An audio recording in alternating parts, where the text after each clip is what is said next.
Welcome, traveler. My name is Garanyanya. Tonight, we drift between worlds to learn more about the lore of the games we play. The night is quiet, the stories are endless, and you are exactly where you need to be. A Fair Trade by Ryla Heidi. The market smelled of burning incense and rotting cabbage. Ahri wrapped her cloak around her nine tails and fiddled with her twin sunstone tokens to distract herself from the stench, rolling them between her fingers and snapping them together.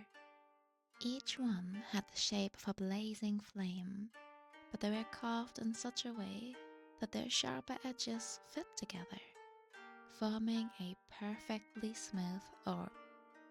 She had carried the golden stones since before she could remember, though she had no knowledge of their origin. Though Ahri was in a new environment, she was comforted by the latent magic buzzing all around her. She passed a stand with thousands of woven baskets filled to the brim with polished rocks, shells etched with legends from a seafaring tribe, gambling dice carved from bones, and other curious items. Nothing matched the style of Ahri's sculpted tokens. Care for a gem to match the blue of the skies? Asked the grey-birded merchant. For you, I'll trade a cerulean bauble for the cost of a single cry raven feather, or perhaps the seed of a jupchi tree. I'm flexible. Ahri smiled at him, but shook her head and continued through the market, sunstones in hand. She passed a stand covered in spiky orange vegetables, a child selling fruit that shifted color with the weather, and at least 3 peddlers swinging tins of incense, each of whom claimed to have discovered the deepest form of meditation.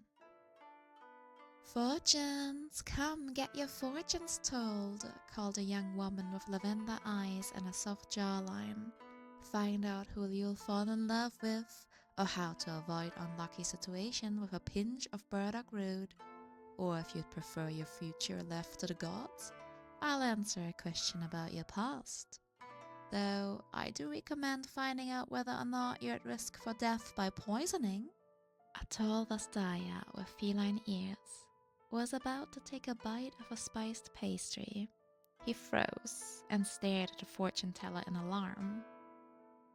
"The answer is no, by the way. Yours for free," she said, curtsying at him before turning to Ahri. "Now, you look like you've had a dark and mysterious past, or at least some tales worth sharing. Any burning questions for me, lady?" Beneath heavy layers of incense, Ahri paused at the scent of wet fur and spiced leather lingering at the woman's neck. "Thank you, but no," she replied. "I'm still looking around." "You won't find any more Ymello tokens in this market, I'm afraid," the woman said, nodding to Ahri's sunstones. "Like the ones you have." The back of Ahri's neck prickled, and she drew closer to the woman. She would not let her excitement get the better of her. "Do you recognize these? Where do they come from?" The woman eyed Ahri. "I think they're Ymello's anyway," she said. "Never seen a pair in person. He only carved a small number in his time, and many of the sets were separated in the war. Dead rare, those." Ahri leaned closer with each word. "I'm Hirin, by the way," the woman said. "Do you know where I might find this craftsman?" Ahri asked. Hirin laughed. "No idea, but if you come in, I'll tell you what I know." Ahri wrapped her cloak around her shoulders and eagerly followed the fortune teller past her booth and into a caravan decorated wall to wall with animal skins. "Tea?" Hirin said. "I brewed it this morning." She poured 2 cups of liquid the color of plum wine, taking one for herself.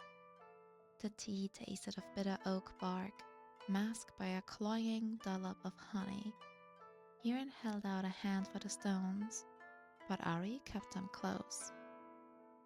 "I'm getting the sense that these are special to you," she said with a wry smile. "Don't worry, I have no interest in peddling stolen sunstones. Bad for a girl's reputation." "Can you tell me where they come from?" asked Ahri, handing them over gingerly. Hiren held them up to the light. "These are beautiful," she said. "I don't know how they fit together so perfectly. I've not seen the like." Ahri said nothing. She stood frozen with curiosity and did not take her eyes off the woman. Legend says the sculptor known as Gemello collected fossil lizard eggs from 1,000 years ago that he carved into intricate shapes. These ancient lizards lived long before the Ghetto Sea dried up to a desert, leaving only petrified bones and dust. Hearing coughed, and Ahri detected a bitter note upon her breath, as if she had been drinking vinegar. Gemello stones are designed as small pieces that fit into a larger sculpture, she continued. The woman dangled the golden pieces in front of Ahri's face. "Just as your past has left you with information to be desired, these stones may have many more parts that, when combined, create another shape altogether. Who knows what you'll become when you track down your history? With the missing pieces, you may learn more than you'd like." "Those are pretty words," Ahri murmured, staring at the woman. After a moment of silence, Hiren chuckled. "Some threads of truth, threads of my own invention, a fortune teller's weaving, must be seamless." The woman retrieved a hunter's knife from a cabinet. "I weave in just enough of what you desire to make you stay," she said. "Till the tea slows your muscles, that is." A low growl escaped Ahri's lips. She would tear this woman apart. She tried to pounce, but her limbs did not obey. She was rooted in place. "Oh, there's no need for that, lady. I only need a single tail, useful for a variety of potions, you see, and extremely valuable. Or so I think. Never seen a Vastaya with foxtails before. The tea freezes any pain, along with your mobility." Hiren wrapped a bandage around one of Ahri's tails. Ahri tried to resist, but she still could not move. "You'll wake up tomorrow, good as new," said the woman. "Well, with one less tail." "Do you really use all 9? Ahri shut her eyes and reached out to the reservoirs of magic around her. The environment had plenty ripe for the taking, but she was too weakened by the tea to draw them to her. Instead, she reached into Hiren's mind, which was far more malleable, and pushed. Ahri opened her eyes and stared hard into Hiren's. They deepened from lavender to violet. "Hiren," she said, "come closer. I would look into the face of the one who tricked me." "Of course, lady," Hiren replied, transfixed. The woman's voice sounded hollow, as though it came from the bottom of a well. She leaned in until her face was only inches away. Ahri inhaled, drawing essences of the woman's life from her breath. Irene was a young girl hiding, hungry and afraid, beneath a market stall. 2 men argued above, looking for her. She had nothing but empty coffers to show for her day's work. Ahri continued to drain Hiren's life, sampling memories of raw emotion. They felt rich in Ahri's mouth, and she relished each unique flavor of emotion. Hiren told the fortune of a witch doctor shrouded in veils, receiving a copper for her troubles. She used the coin to buy a piece of bread, which she devoured in seconds. In a seedy tavern, a raucous group played cards. A man with eyebrows resembling butterfly wings gambled a golden Yellowstone while Hirin watched from the shadows. Hirin tracked Ahri as she walked through the market. One of her foxtails peeked from beneath her cloak. She drew the Vastaya into her caravan. Enough. Ahri stopped, her head spinning with renewed vigor. With each memory she stole from Hirin, she felt energy rushing back into her weakened muscles, cleansing them of the poison. Strengthened once more, she slowly shook her limbs awake and flexed her tails with a shiver. They tingled with pinpricks.